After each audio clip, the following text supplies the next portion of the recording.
통근통독 5번째 시간입니다. 주의 선하심, 인자하심을 우리 성도님들은 맛보아 알아가고 계시죠? 그 맛이 어떤가요? 방금 읽은 말씀에서 꿀과 속이꿀보다 더 달다라고 이야기하고 있습니다.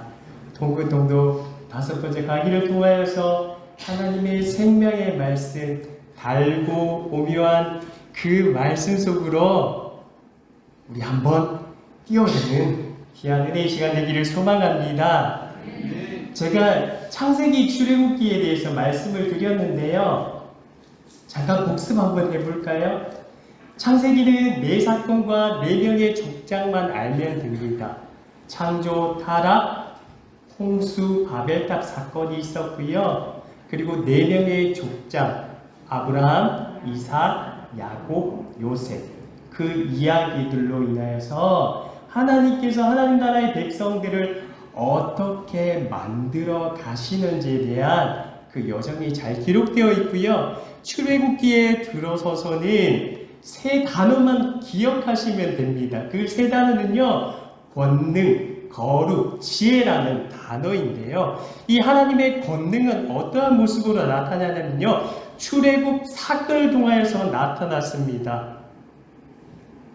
애굽이 그들이 섬기는 10가지 신들과 하나님과 대적하는 그 모습, 10가지 재앙을 통하여서, 또한 그리고 홍해바다를 가름을 통하여서 하나님의 권능이 나타났고요. 그 다음 거룩한 부분에 출애굽한 하나님의 백성들이 시내산에 도착했을 때, 출애굽한 지 3개월이 됐을 때 하나님께서는 세상 사람과 구별된 모습으로 살아가라고 법을 주셨습니다. 규례를 주셨는데 그게 바로 십계명의 말씀이고요. 마지막으로 지혜는 성막을 통하여서 나타나는 것을 볼 수 있습니다. 하나님께서 이스라엘 백성들이 그 율법을 다 지켜 행하지 못할 것을 미리 아시고 하나님과 다시 만날 수 있는 그 장소, 성막을 하나님의 지혜로 주셨다는 사실입니다. 오늘은 제가 담당하고 있는 본문이 사무엘 하의 내용과 시편의 내용입니다.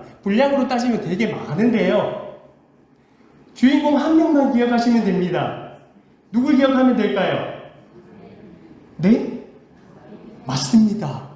너무 잘하시네요. 다윗 한 명만 기억하시면 되고요. 3가지 사건만 기억하시면 됩니다.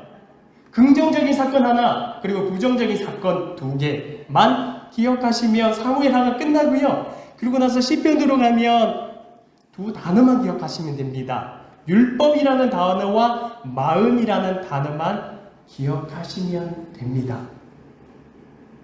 제가 사무엘하에 대해서 간단하게 먼저 말씀드리도록 하겠습니다. 사무엘 상하, 역대 상하, 열왕기 상하의 내용은 왕정 시대에 기록된 하나님의 말씀인데요. 역대상은 사무엘 하에 기록된 말씀과 상관이 있는 사건들로 이루어져 있습니다. 그리고 역대하는 열왕기 상하의 내용이 기록되어 있는데요. 동시대 사건들로 기록되어 있는 게 특징입니다. 제가 너무 쉬운 질문 하나 드리겠습니다. 사무엘 상하는 누가 기록했습니까? 사무엘이 기록했습니다. 그렇다면 역대 상하는 누가 기록했을까요? 역대 상하는 모세 율법에 능통한 에스라 학자가 기록했습니다. 조금 다른 내용이 뭐냐면요, 열왕기 상하는 분열 왕국, 북이스라엘의 내용과 남유다의 왕들의 내용을 주도 면밀하게 다 기록했다는 게 특징이지만, 역대 상하의 내용은 북이스라엘의 왕들의 내용은 다 제거해 버렸습니다. 왜냐하면 남유다에 초점을 맞추고 있기 때문입니다. 동시대의 그 사건들보다는 그 남유다 사건의 중요성에 대해서 초점을 맞추고 있는 게 바로 역대 상하의 내용이고요. 그 이유가 있습니다. 그 이유는 조금 전에도 제가 말씀드렸지 에스라 학자에 의해서 기록되었기 때문에 바벨론 포로 이후에 에스라 학자가 기록한 내용입니다. 우리 성도님들이 잘 아시듯이 남유다 왕국은 1차, 2차, 3차에 걸쳐 바벨론 포로로 끌려가게 됩니다. 하지만 하나님께서 또 바벨론 포로로 있던 남유다 백성들을 1차, 2차, 3차로 해서 귀환시키는데요. 1차의 그 주도한 인물이 바로 스룹바벨, 성전을 재건한 스룹바벨이 주역이 되고요. 두 번째로는 2차 포로 귀환의 때는 학사 에스라에 의해서 율법에 대해서 다시 한번 회복하는 운동이 일어납니다. 마지막으로 느헤미야, 3차에는 느헤미야가 주인공인데요. 예루살렘 성전, 율법의 말씀도 회복되고 나서 성벽을 재건하는 그 일로 하나님께 영광 돌리는 그 일에 초점을 맞추기 때문에 역대상하의 내용은 하나님께서 신정 통치하는 부분, 하나님의 통치에 대한 기대와 열망에 대해서 기록하고 있기 때문에 북이스라엘의 내용은 잠시 생략했다는 사실을 기억하시면 됩니다. 다시 말하자면 역대상은 사무엘 하의 주석이고요. 그래서 하나님의 성전, 율법이라는 데 포커스를 두고 있습니다. 언약궤가 등장하는데요. 다윗이 하나님의 언약궤를 예루살렘 성전에 옮겨서 성대하게 하나님께 찬양하며 제사드리며 다시 한번 그 영광을 하나님께 돌리는 모습이 기록되어 있습니다. 이 기록의 내용들은요, 통근통독 책에 보시면 시편 8편, 19편, 29편, 65편, 68편, 103편, 108편, 123편에 자세하게 기록되어 있습니다. 나중에 돌아가셔서 한번 확인하시면 될 것 같습니다. 여호와 하나님께서 통치하고 다스림을 기대하면서 기록하고 있는 시편의 내용인데요. 그렇다면 역대하는 제가 서두에도 말씀드렸듯이 열왕기 상하의 주석 부분입니다. 솔로몬이 열왕기 상에서 등장하는데요. 솔로몬 시대에서부터 포로 시대까지의 내용을 그 역사를 요약해서 기록하고 있습니다. 그러면서 중요한 메시지가 거기에 던져지는데요. 사도행전 13장 22절에 하나님께서 다윗 왕을 보고 내 마음에 합한 자라 라고 이야기하고 있는데요. 다윗 왕을 기준으로 해서 이 왕이 남유다 왕이 선한 왕인지 악한 왕인지 다윗의 길을 따랐던 왕인지 아니면 하나님의 마음을 아프게 했던 왕인지에 대해서 기록하고 있습니다. 그것을 머릿속에 기억하시면서 말씀을 읽으시면 그 말씀의 달고 오묘한 그 맛을 흥미하실 수 있게 될 것입니다. 사무엘 하의 내용을 제가 말씀드리도록 하겠습니다. 사무엘 하의 주인공은 단 한 사람만 기억하면 됩니다. 다윗 왕입니다. 하나님 마음에 합한 자 다윗 왕에 대해서 기록하고 있는데요. 딱 중간에 분기점이 있습니다. 다윗 왕도요, 하나님 보시기에 착하고 선한 모습도 보였지만 한편으로는 하나님의 마음을 아프게 한 것도 있다는 사실을 이야기하고 있습니다. 사무엘하의 분기점은 사무엘하 11장, 12장에 기록된 밧세바 사건, 밧세바 스캔들과 그 전에 1장부터 10장까지의 내용, 그리고 13장부터 24장까지의 내용이 아주 상반되게 대조되고 있다는 사실을 기억하시면 됩니다. 앞부분은요, 승리와 함성 그리고 하나님께 온전한 찬양을 드리는 모습이 기록되어 있고요.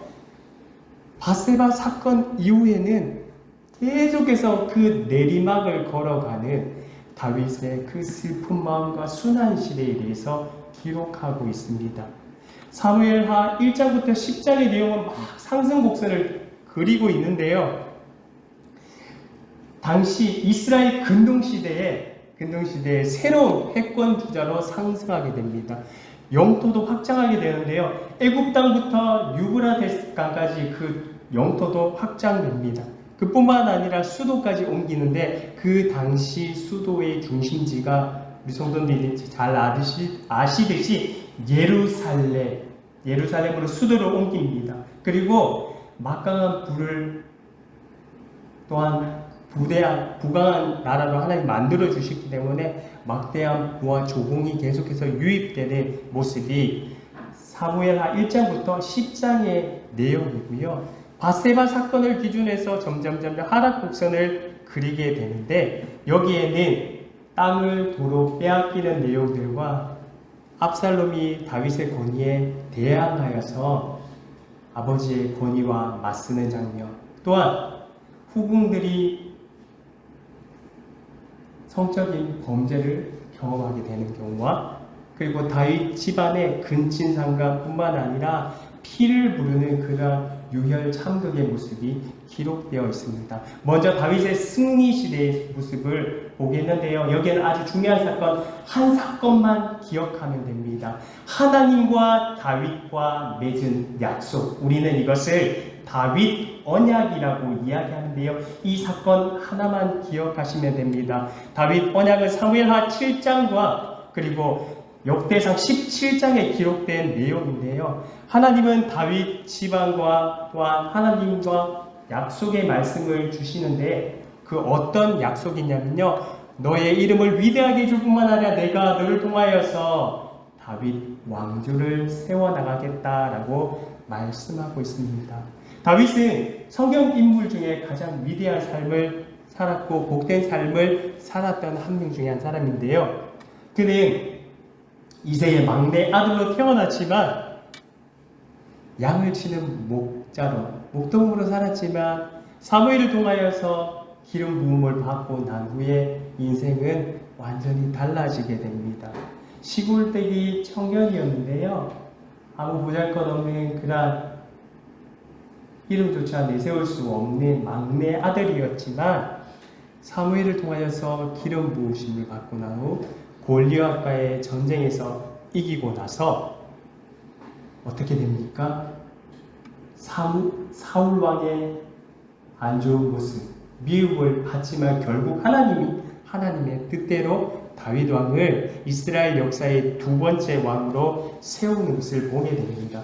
통일 왕국의 이스라엘 왕으로 세우게 되는데요. 다윗의 통치 아래서 이스라엘은 황금 시대를 누리게 됩니다. 하나님은 다윗의 후손들에게 이스라엘의 왕권을 영원히 누릴 수 있게 해주겠다고 약속해 주십니다. 그 약속의 말씀이 마태복음 1장 1절에 성취되는 것을 우리는 신약 성경을 통하여서 알 수 있는데요.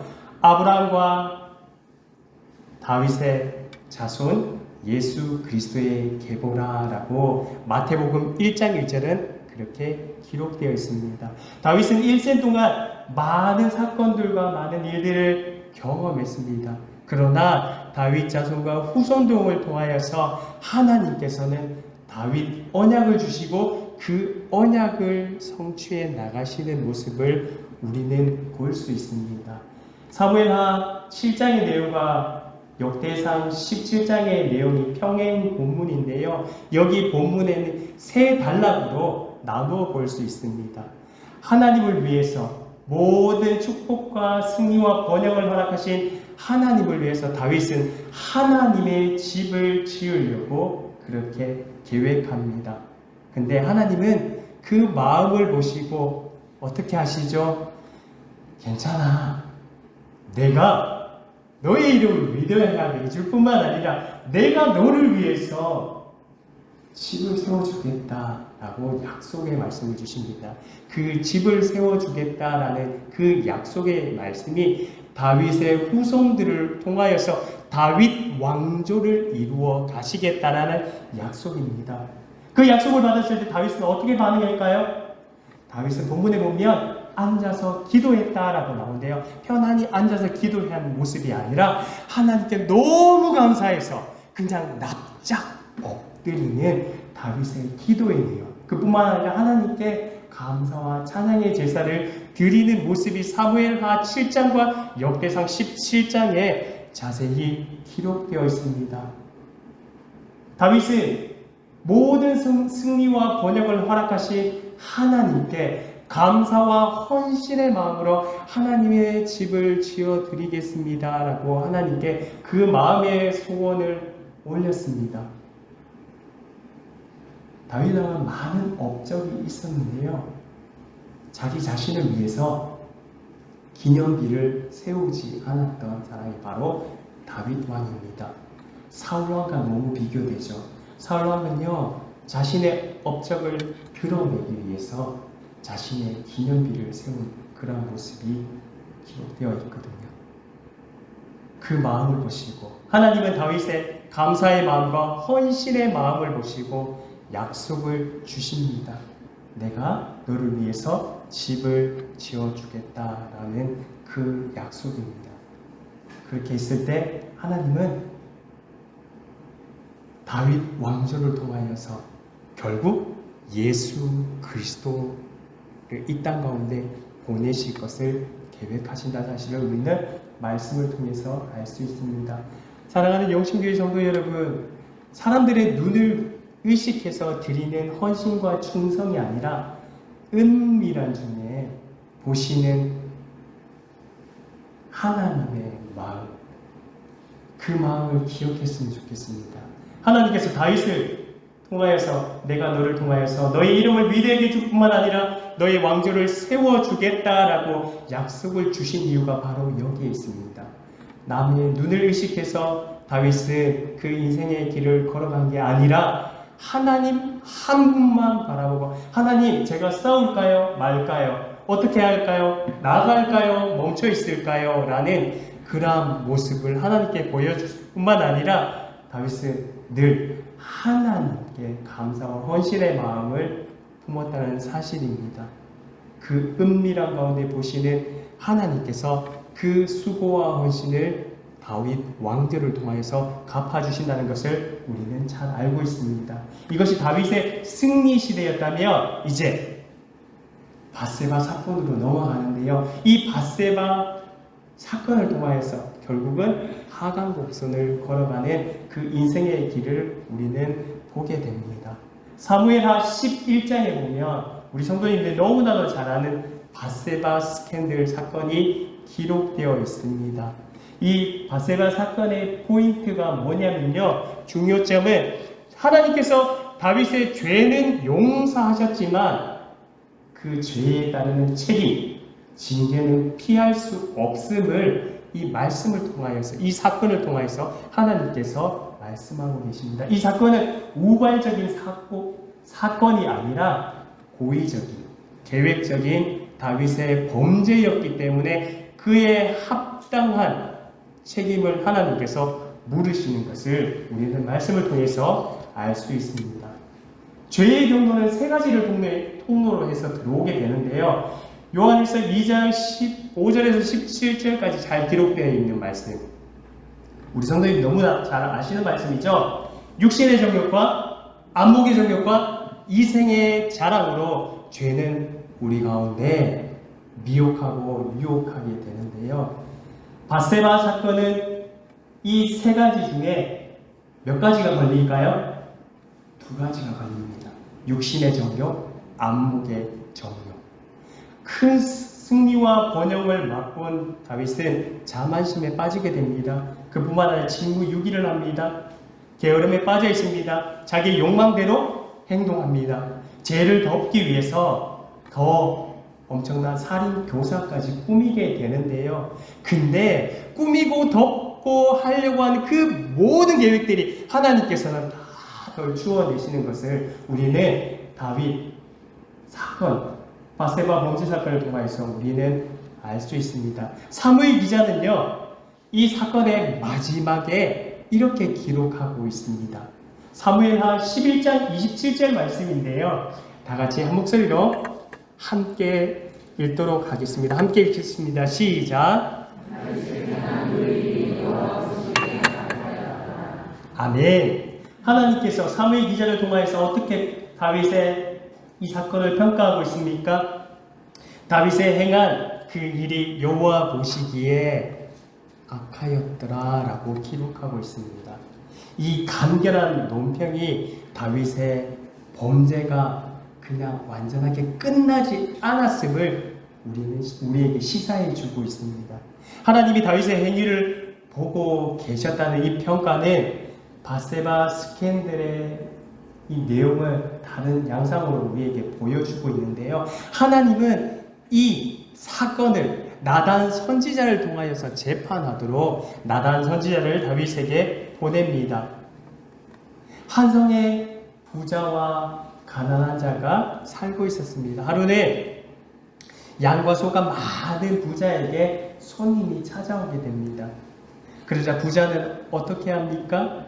자기가 많이 가지고 있는 소와 양 중에 한 마리를 잡아서 그 손님을 대접하는 것이 아니라 가난한 사람이 키우는 하나밖에 없는 암양 새끼 하나를 강제로 빼앗아서 그것을 잡아서 손님에게 대접하는 그 모습을 나단 선지자가 다윗 왕에게 이야기하고 있습니다. 다윗 왕이 이 이야기를 들었을 때 어떻게 반응합니까? 격분을 하죠. 아니 도대체 그 양과 소가 많은 부자가 자신의 것을 잡아서 드려야지. 도대체 말도 안 되게 이거 상식도 벗어난 암양 새끼 하나밖에 없는 그 가난한 자의 그 암양 새끼를 가져와서 어떻게 빼앗아서 그것을 잡아 손님을 대접할 수 있냐라고 이야기합니다. 이 암양 새끼 하나를 어떻게 표현하시는지 성경 말씀을 통해서 사무엘하 12장 3절 말씀을 통해서 한번 확인해 보도록 하겠습니다. 확인해 보겠습니다. 함께 읽겠습니다. 시작.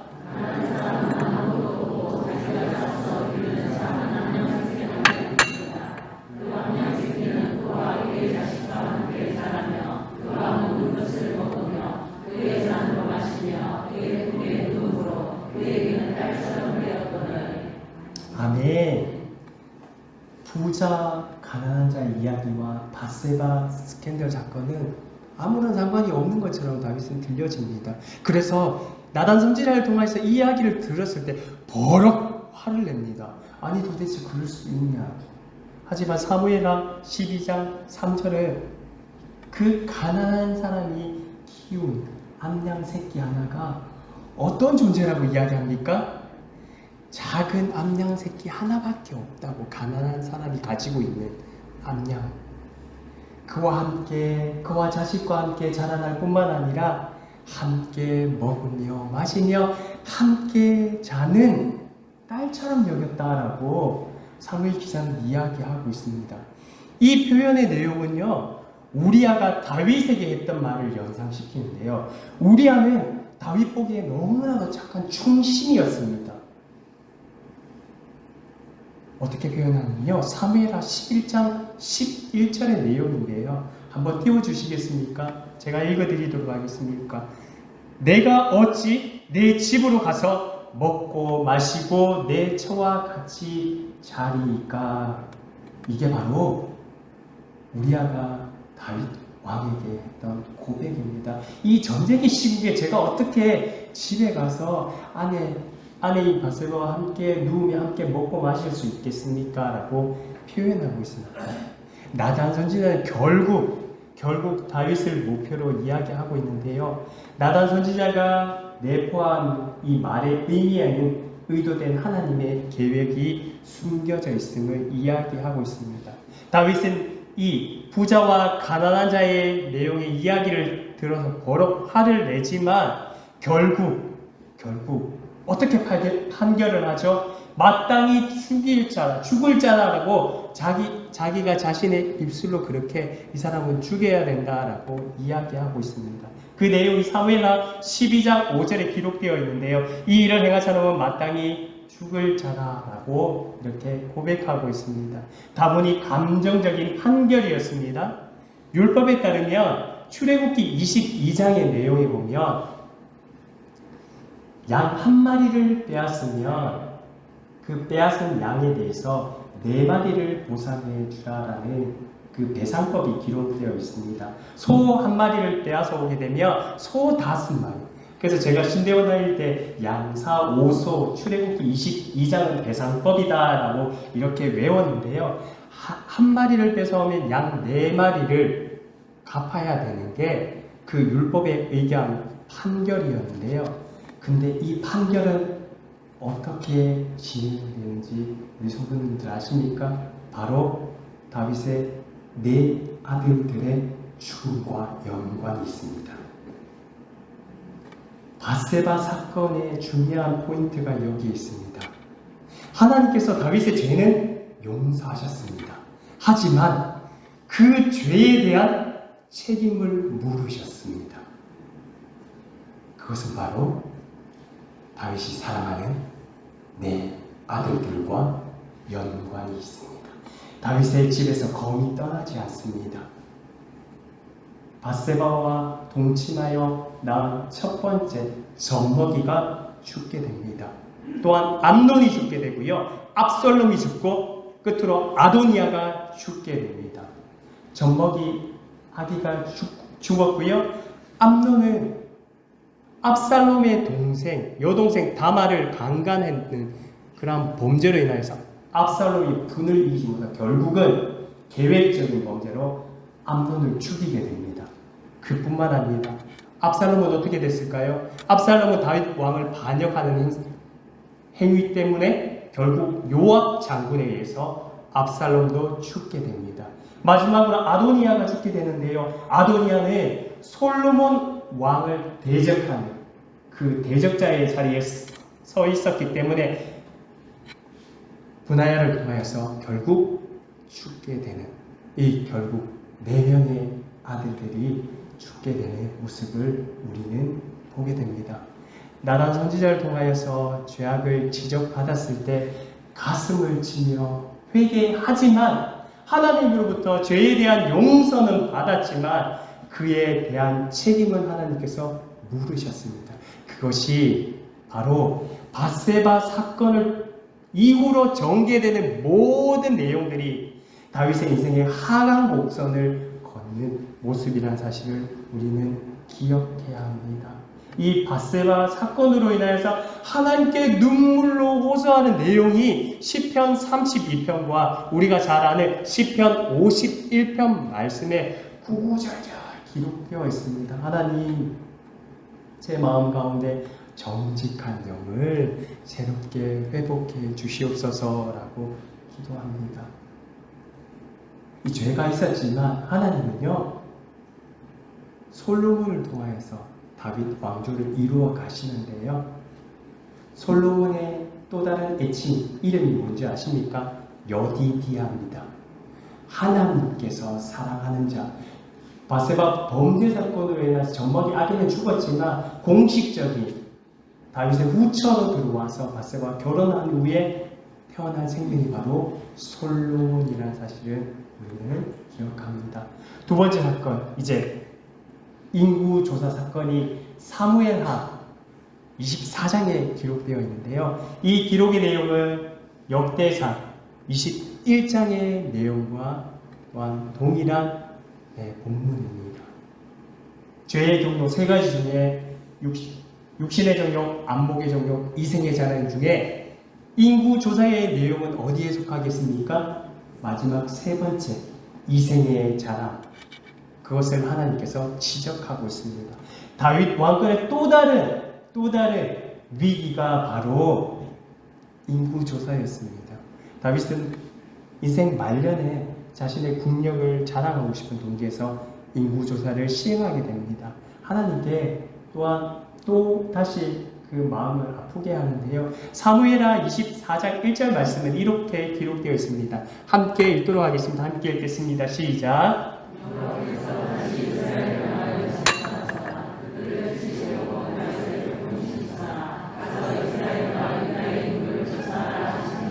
아멘. 여호와께서 다윗을 격동시키사 인구조사를 하게 했다라고 사무엘하 24장 1절은 이렇게 기록되어 있습니다. 같은 평행 본문의 대상 21장 1절 말씀은 또 다른 표현으로 기록되어 있는데요. 함께 그 본문 말씀도 함께 읽도록 하겠습니다. 함께 읽겠습니다. 시작. 사탄이 일어나 이스라엘을 대적하고 다윗을 충동하여 이스라엘을 계수하게 하니라. 아멘. 이 차이점을 보고 계십니까? 사무엘 여호와께서 다윗을 격동시켰다라고 하지만 평행 본문 대상 21절 말씀에 보면 사탄이 다윗을 충동했다라고 이야기하고 있습니다. 하나님께서 다윗이 아니라 사탄을 충동하여 시험하셨다는 내용으로 이해하시면 됩니다. 욥의 시험도 이와 유사하는데요. 하나님께서 시험을 하시지만 그 시험의 범위 안에서, 하나님이 허락한 시험의 범위 안에서 사탄이 욥을 시험하는 모습처럼 이 본문도 이와 같습니다.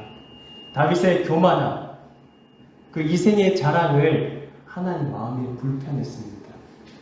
그래서 사무엘하 24장에는 여호와께서 격동시켰다라고 이야기하고 있고요. 역대상에서 사탄의 충동으로 다윗이 인구조사를 했다라고 이야기하고 있습니다.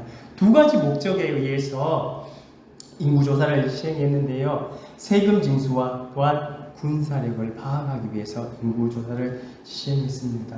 요압 장군은 이 인구조사에 대해서 반대편에 서 있었습니다. 하지만 결국 다윗의 그 의지를 받지를 못했습니다. 이스라엘에서 칼을 들 수 있는 자들이 무려 80만 명이 되었고요. 남유다에서 칼을 들 수 있는 자들이 50만 명이나 되었습니다. 다윗은 인구조사를 감행 스스로 잘못했다는 사실을 하나님께 고백하게 되는데요. 사무엘하 24장 10절 말씀에 이 고백의 내용이 기록되어 있습니다. 제가 읽어드리도록 하겠습니다. 내가 이 일을 행함으로 큰 죄를 범하였나이다. 여호와여 이제 간구하옵나니 종의 죄를 사하여 주옵소서. 내가 심히 미련하게 행하였나이다. 아멘. 다윗의 죄가 무엇인지 구체적으로 이렇게 나오지는 않았지만 하나님 앞에 큰 죄를 범했다고 다윗은 고백하게 됩니다. 인구조사는 모세 시대 때도 있었고요. 요사바, 아마샤 그리고 우시아 시대에도 인구조사가 진행되었습니다. 하지만 이게 왜 죄가 되었을까요? 제가 좀 전에 말씀해 드렸듯이 이생의 자, 그 다윗 4명 가운데는 교만함이 있었기 때문입니다. 이 교만함은요,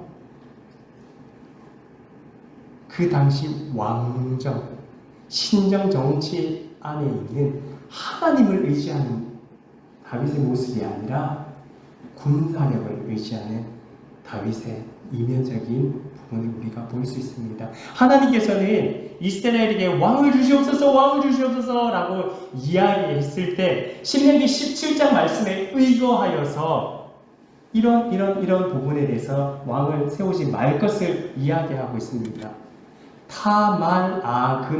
타말아금이라는 팁으로 외워볼 수 있는데요. 타국의 사람을 왕으로 세우지 말라. 이스라엘 왕으로 세우지 말라. 그리고 말을 많이 두지 말라. 아내를 많이 두지 말고 또한 은금을 많이 쌓아두지 말라라고 하나님께서는 분명하게 말씀하셨습니다. 왕이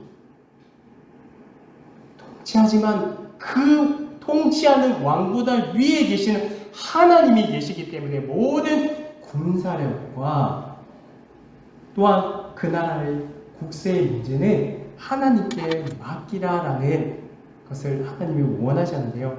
다윗은 그것을 망각하고 잊어버리게 됩니다. 결국 군사력을 의지하기 위해서 하나님께 다시금 범죄하는 모습을 보게 됩니다.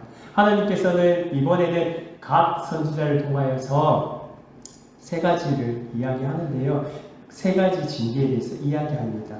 7년 동안 기근이 있든지 아니면 왕이 대적에게 3개월 동안 쫓겨다니든지 아니면 3일 동안 전염병으로 고생하든지 이 세 가지 중에 한 가지를 선택하라라고 이야기하고 있는데요. 결국 다윗은 어떤 걸 선택했을까요?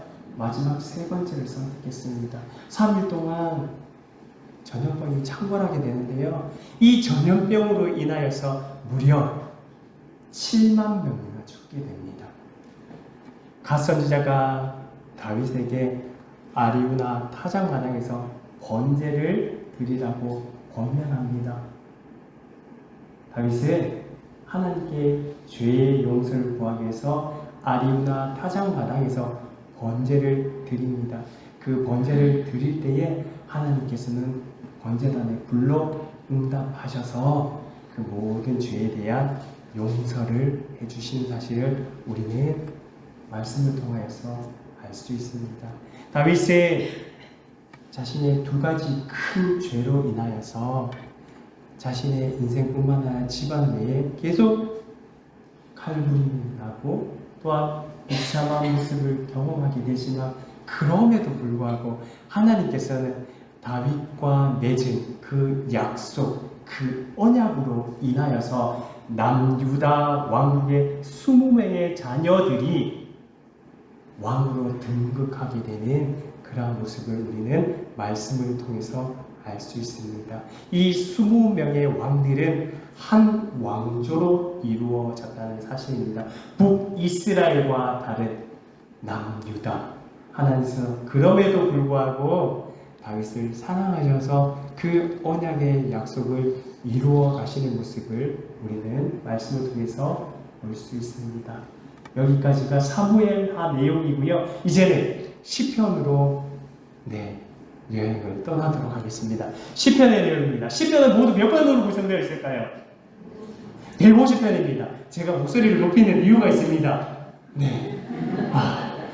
자꾸 이렇게 눈꺼풀이 이렇게 내려오는 모습이 보여서 제가 약간 좀 소리를 좀 높였는데요. 시편은 한 6가지 모습으로 우리가 살펴보도록 하겠습니다. 시편은 총 150편으로 구성되어 있는데요. 여기에도요, 주인공 한 사람만 기억하면 됩니다. 그 한 사람이 누구일까요?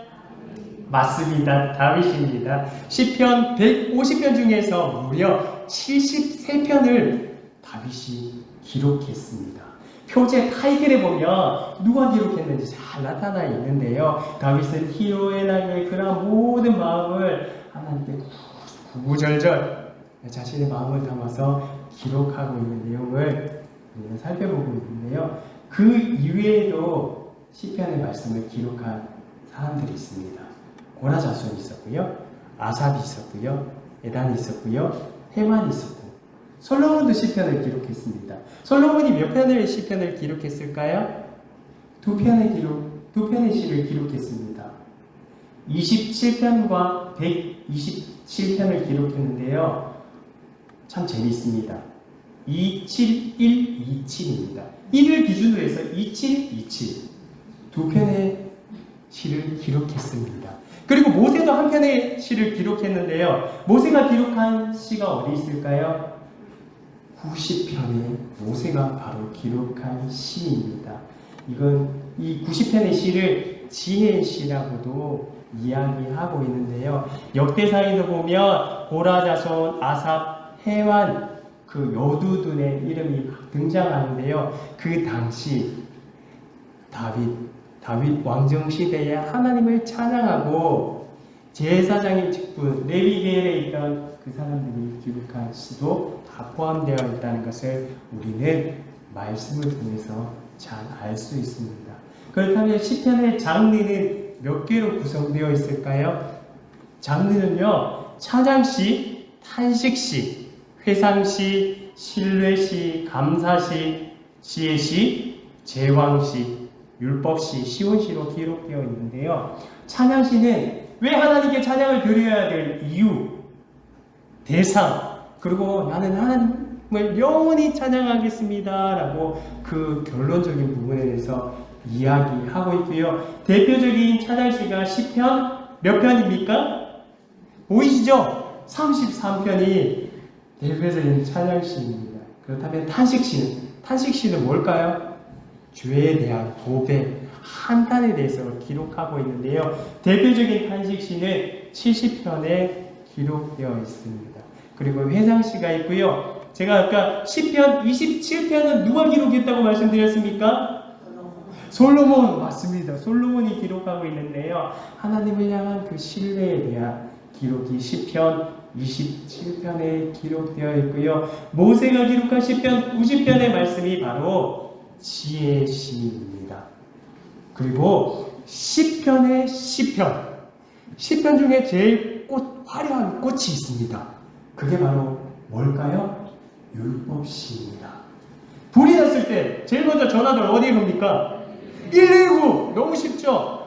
119만 기억하시면 됩니다. 율법시. 시편 150편 중에서 119. 시편 1편, 19편, 119편 해서 이거 율법시구나.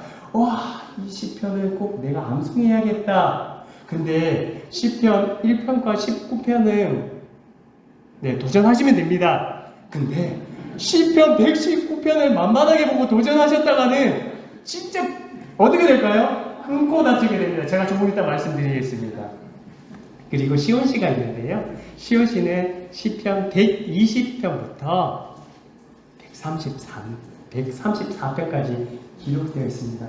성전에 올라가는 노래, 그 시온에 하나님이 계시는 그 예루살렘 성을 사모하는 그 마음을 기록한 그 시가 그렇게 장르별로 잘 기록되어 있습니다. 근데 시편 150편 안에는 이 시편을 기록한 저자의 마음도 있지만 최종 배열자가 그 의도 속에서 하나님의 통일적인 메시지를 담고 있다는 아주 놀라운 내용이 담겨져 있습니다. 그것을 제가 또 말씀드리도록 하겠습니다. 세 번째로는 연대기적 대열이 있습니다. 연대기적 대열이 어떻게 구성되냐면요. 시편은 총 150편이지만 5 묶음으로 나누어 볼 수 있습니다. 1편부터 41편까지가 한 묶음이고요. 42편부터 72편까지가 또한 한 묶음입니다. 그리고 73편부터 89편까지가 한 묶음이고요.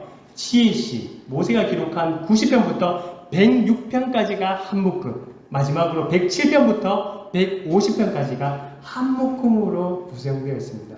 이 묶음은요, 또한 모세오경, 출애굽기, 창세기, 출애굽기, 레위기, 민수기, 신명기 말씀과 연관이 있다는 사실도 성도님들 기억하시면 좋을 것 같습니다. 1권부터 3권까지, 시편 1편부터 89편까지는 다윗 왕권이 출범하여서 바벨론 포로로 끌려가기 전까지의 내용이 담겨져 있습니다. 이 시편 3권의 묶음에 기록되어 있고요. 그리고 4권 시작이 시편 90편부터 106편까지의 말씀인데요. 모세의 인도를 받아 광야 생활을 한 그 노예 시절의 그 모습, 광야 시절의 모습을 바벨론 포로로 끌려갔을 때의 그 모습과 대입시켜서 그들에게 위로의 말씀을 주고 있는 내용이 바로 4권의 시편 90편에서 106편까지의 말씀에 기록되어 있다는 것을 우리는 알 수 있습니다. 그렇다면 어떻게 해야 될까요? 우리는 덮어놓고 믿으면 안 되겠죠. 확인해 보도록 하겠습니다. 시편 106편 47절 말씀인데요. 다 같이 한 목소리로 함께 읽도록 하겠습니다. 함께 읽겠습니다. 시작.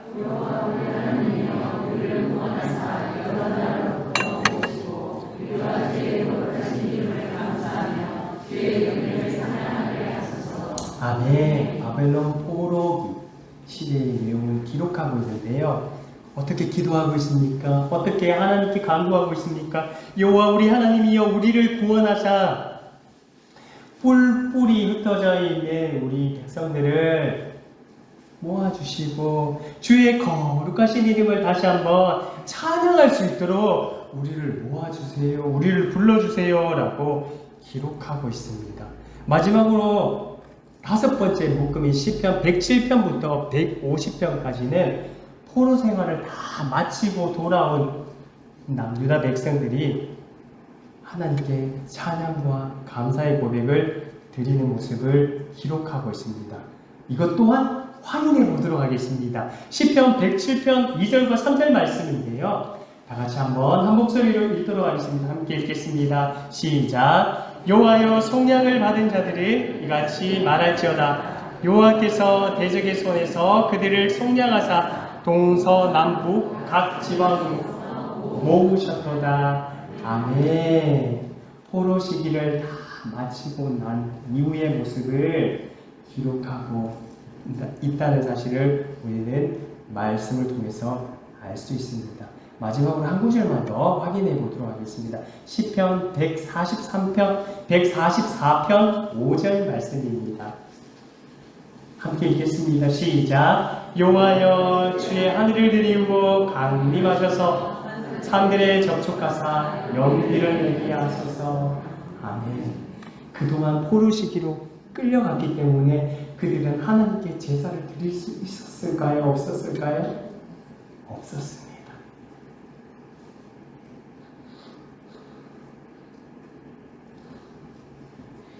하나님께 다시 제사를 드릴 수 있는 그 감격 가운데 하나님 이곳 가운데 임재하여 주시옵소서.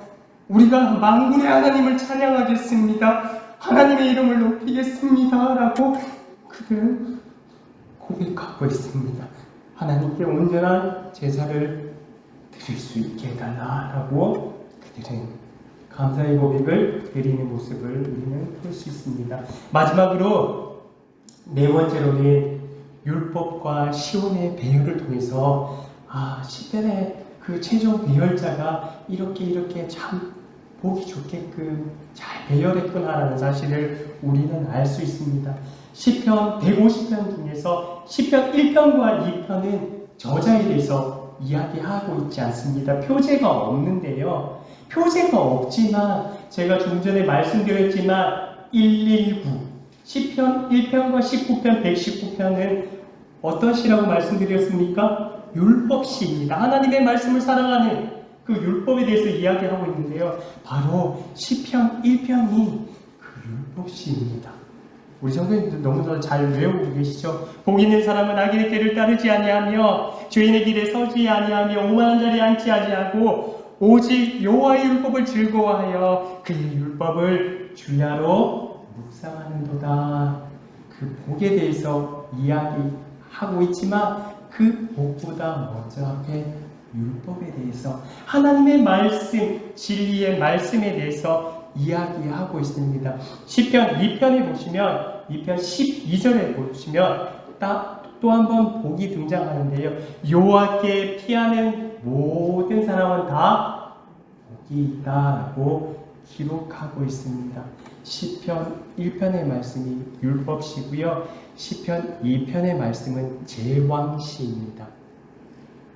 말 그대로 하나님이 통치하고 다스리기 위해서 우리는 그 하나님의 나라의 백성으로 살아가기 위해서는 율법의 말씀을 우리의 심령 가운데 가지고 살아갈 때에 하나님의 온전한 통치가 하나님의 다스림이 하나님의 백성들의 삶을 통해서 드러나는 것을 시편 1편과 2편 말씀을 통하여서 이야기하고 있습니다. 하나님의 백성은 반드시 하나님의 뜻과 규율인 율법의 말씀을 사랑할 뿐만 아니라 그 말씀대로 행하며 살아갈 때에 참된 복과 행복을 누릴 수 있는 삶을 살아가게 된다라고 하나님은 분명하게 이야기하고 있습니다. 그리고 시편 119편도 율법시인데요. 이 말씀은 그 뒤에 등장하는 시편 120편에서 134편의 말씀, 시온 성전에 올라가는 노래와 연관성이 있다는 사실을 우리는 잘 알 수 있습니다.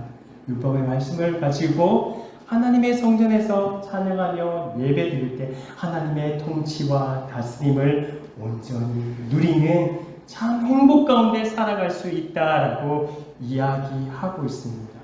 다섯 번째로는요, 전체적인 흐름에 대해서 제가 말씀드리겠습니다. 다윗 범죄 사건은 밧세바가 기준이라고 제가 말씀드렸는데요. 시편에서는 지혜의 시인 모세가 기록한 시편의 90편이 딱 중심이라고 생각하시면 됩니다. 그 중심이고요. 지혜의 시 앞에 나오는 대부분의 시는 탄식시입니다. 슬픔을 노래하고 아픔을 노래하는 그런 애가 형식으로 쓰여진 탄식시고있고요. 지혜시 그 다음으로부터는 다 하나님을 찬양하고 하나님을 높이고 하나님께 감사하는 내용으로 이렇게 구성되어 있다는 사실을 우리는 알 수 있습니다. 또한 이 시편의 말씀을 통하여서 어떤 메시지를 주냐면요, 신약은 좁은 길, 넓은 길이 아니라 좁은 길을 이야기하고 있지만 시편은 하나님의 율법의 말씀을 가지고 행할 때에 평탄한 길, 미끄러지는 길이 아니라 평탄한 길을 갈 수 있다라고 이야기하고 있습니다. 시편 90편에서 그 이야기를 하고 있는데요, 모세가 기록한 지혜에서 고난 가운데 탄식하는 사람들을 향해서 이렇게 이야기합니다.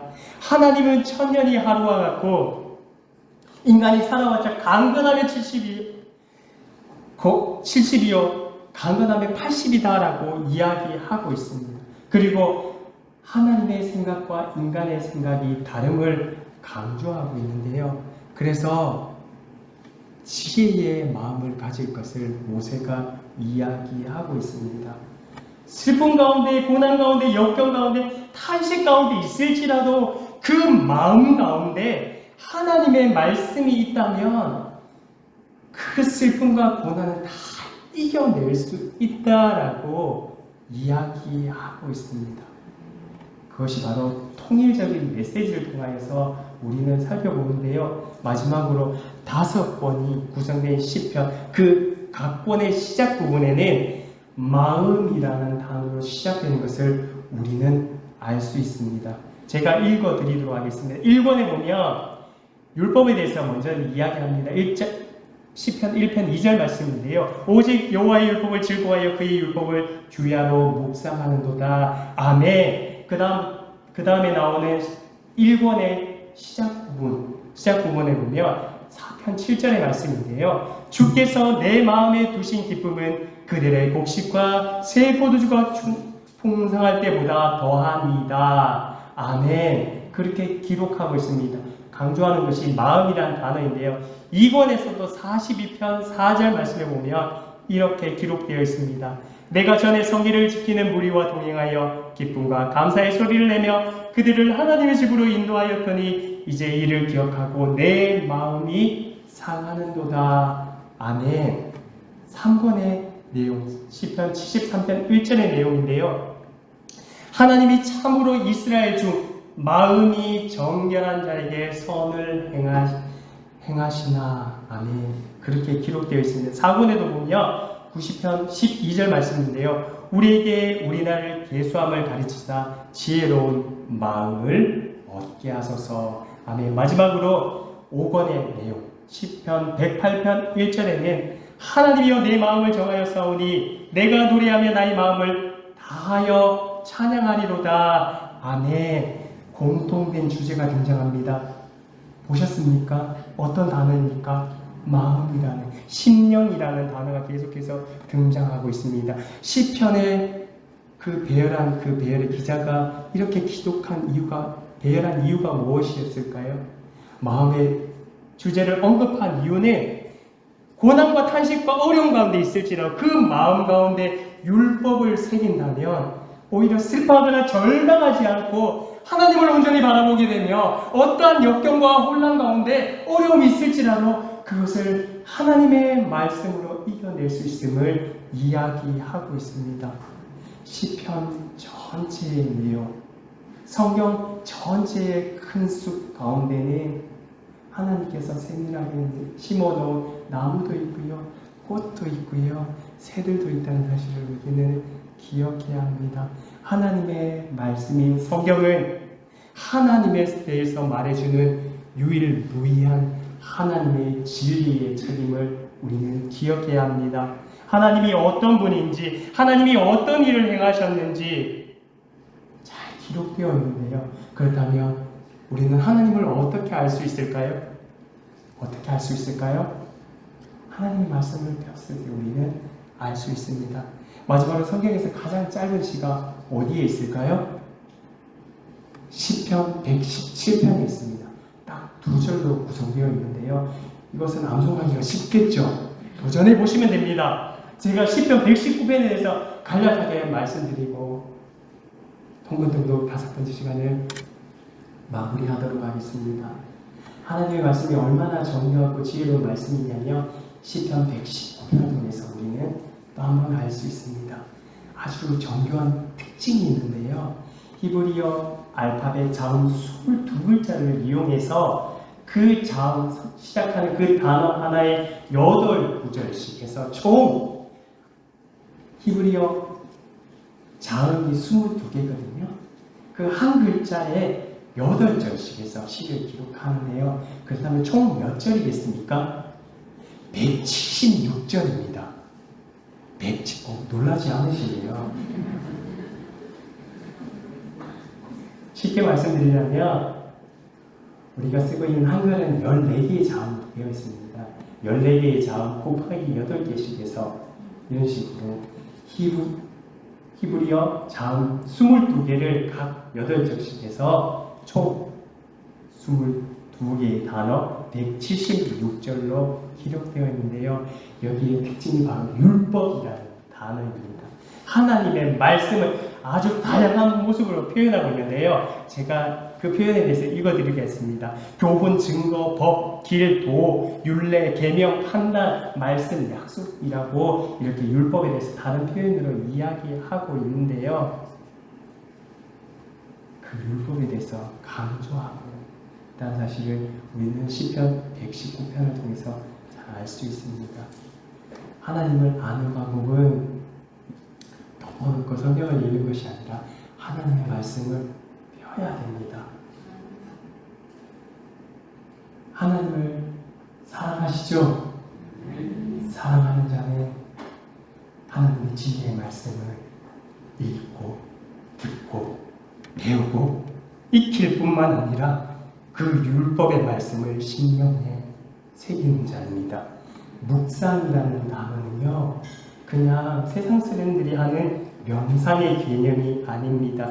묵상이라는 것은 마음, 심령이라는 그릇 안에 하나님의 영혼의 양식, 우리의 영혼의 양식이 하나님의 그 말씀을 그 마음이란 심령이라는 그릇에 담는 것입니다.